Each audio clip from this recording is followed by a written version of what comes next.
Forgemen are essentially the same thing as blacksmiths. They form steel or iron into shape by heating it to very high temperatures, then pounding it into whatever shape they are trying to achieve. The most basic technique of forging is hitting the hot metal by hand with a hammer, but there are other ways of forging metal as well.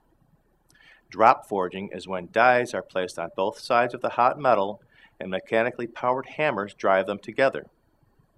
Press forging is essentially the same, but instead of being hammered into place, the dies are pressed around the hot metal through the use of hydraulic pressure. Roll forging is when the hot metal is forced between two rollers that flatten it or score it with the desired shape. Cold forging uses extreme pressure on smaller pieces of metal to force them into shape without heating them first.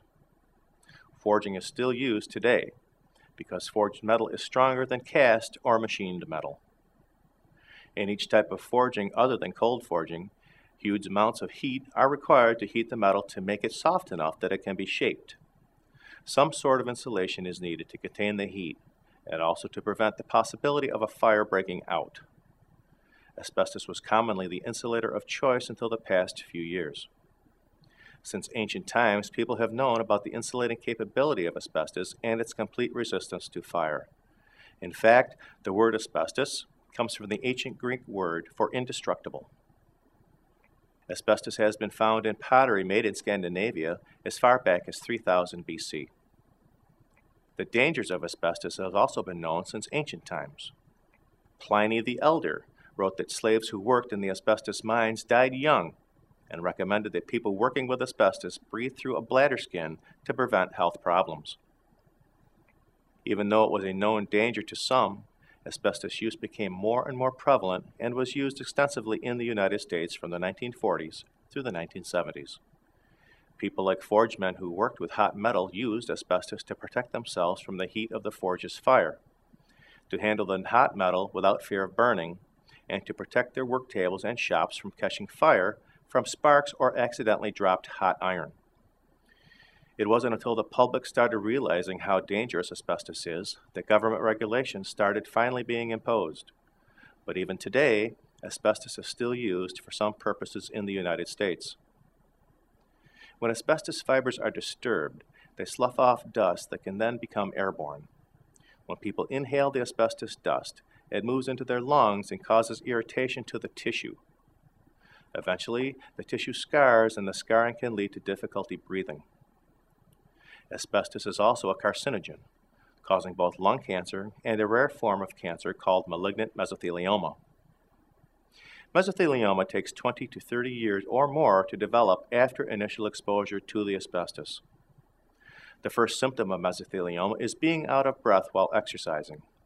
If it is caught at the earliest stage, the mesothelioma tumor may be surgically removed and the person has the potential for a normal lifespan.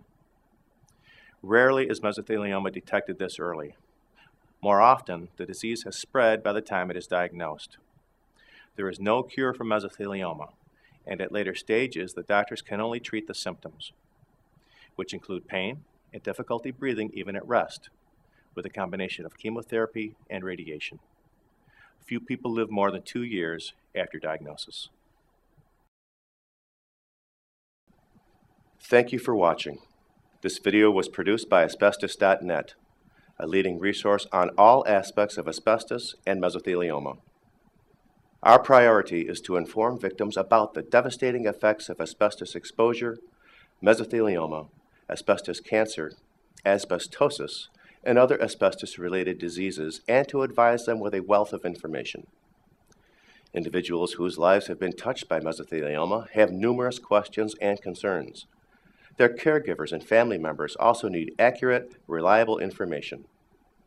If you or a loved one have been diagnosed with mesothelioma or asbestos cancer and need more information, we invite you to visit and explore the thousands of pages of oncologist-reviewed material on Asbestos.net, to call our convenient toll-free number shown below and speak with a mesothelioma specialist, or to use the simple contact form found at Asbestos.net to request a free copy of our informative books, custom inserts, and DVD.